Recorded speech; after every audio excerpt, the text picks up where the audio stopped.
नमस्कार, मैं पारितो शर्मा, प्रोफेसर बड़ा business. 95% of the startups they fail.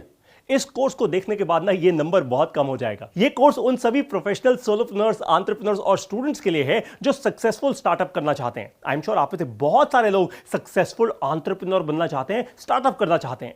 इस कोर्स की 8 बड़ी लर्निंग्स अब मैं आपसे शेयर करने वाला हूं, बहुत ध्यान से सुनिएगा। नंबर 1, आप सीखेंगे कि मार्केट सेगमेंटेशन और एंड यूजर प्रोफाइलिंग कैसे करते हैं। Number 2, total addressable market time जिसको कहते हैं वो कैसे कैलकुलेट होता है, ये क्यों इतना इंपॉर्टेंट है आपकी स्टार्टअप के लिए, और जब आप शुरुआत कर रहे होते हैं, जब आप शुरुआती लेवल पे एक एंटरप्रेन्योर होते हैं तो भाई ये टैम्स इतना इंपॉर्टेंट क्यों है। नंबर 3, परफेक्ट कस्टमर पर्सोना आप कैसे बनाएं। अगर अपने कस्टमर को समझा तो भाई बल्ले बल्ले, अगर अपने कस्टमर को नहीं समझ पाए ना तो आप जितनी भी मेहनत कर लेंगे आपकी स्टार्टअप का फेलियर पक्का है। Number 4, learn how to identify your next 10 customers. देखिए, हर एक स्टार्टअप, चाहे वो B2B हो यानी बिजनेस टू बिजनेस या B2C हो, ये बहुत इंपॉर्टेंट है कि सबसे पहले आप अपने सबसे पहले 10 पेइंग कस्टमर्स लें, उसके बाद नेक्स्ट 10, उसके बाद नेक्स्ट 10। ऐसे करते करते जब आपके पास पहले 100 कस्टमर्स आ जाते हैं ना, फिर आप एक कॉन्फिडेंट एंटरप्रेन्योर बन जाते हैं। इसको कहते हैं product market fit.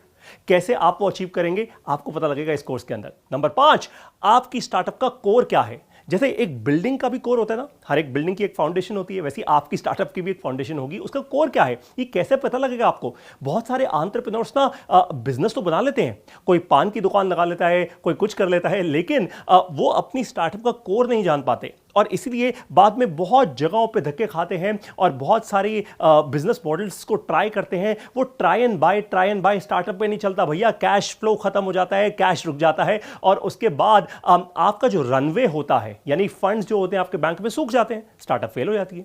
Number 6, learn how to convert your prospective customer to a paying customer. बहुत इंपॉर्टेंट है।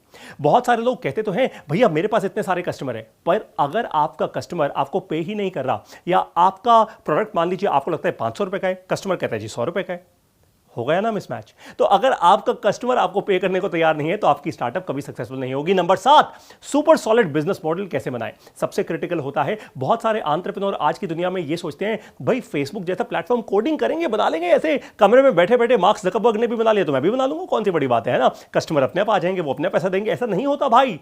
सिर्फ YouTube पर वीडियो डालने से प्रोडक्ट नहीं बन जाता, सिर्फ YouTube पर वीडियो डालने से आपको बिजनेस नहीं बन जाता। बिजनेस मॉडल कैसे बनाते हैं ये बहुत इंपॉर्टेंट है आपके लिए सीखना। अगर आपको फंडिंग रेज करनी है, ये मिलियंस ऑफ डॉलर्स की जब फंडिंग रेज होती है ना, वो एंटरप्रेन्योर्स के पास जादू क्या होता है, ये जादू उनका बिजनेस मॉडल होता है। बिजनेस मॉडल का मतलब है पैसा कैसे बनाएंगे आप, ये आपका इन्वेस्टर आपसे जानना चाहेगा। नंबर 8, प्रोडक्ट की सही प्राइसिंग, सही मार्केट लॉन्च कैसे करें, ये बहुत क्रिटिकल है। कई बार आपका प्रोडक्ट बहुत बढ़िया होता है लेकिन प्रोडक्ट की प्राइसिंग सही नहीं है। अब आपको लगता है भाई मैं अपना प्रोडक्ट 5,000 रुपए पे लॉन्च करूं, जबकि आपका कस्टमर और आपका कंपेटिटर उसी चीज को या उसी के तरीके की एक चीज को 3,000 रुपए में लॉन्च करने को तैयार है, या वो बंडल करके एक कॉम्बो बना के कुछ लॉन्च करने को तैयार है। अब देखिए बात बहुत साफ है, आपका कस्टमर एकदम एफिशिएंट प्राइस पर प्रोडक्ट खरीदेगा। ऐसा नहीं है कि कहीं आपका बस ब्रांड जुड़ा हुआ है तो कस्टमर कुछ भी अनाप शनाप पैसा देगा। बट कई सारे एंटरप्रेन्योर नहीं समझ पाते इस बात को और इसलिए वो क्या हो जाते हैं, फेल। आपको नहीं होना फेल, आपको तो बढ़ानी है अपनी स्टार्टअप। और भी आप बहुत कुछ सीखेंगे इस कोर्स के अंदर। लर्निंग से बढ़ती है अर्निंग। इस वीडियो को आपने देखा, अपनी अर्निंग पर फोकस किया, इसके लिए आपका बहुत बहुत धन्यवाद। Keep learning, grow your earning.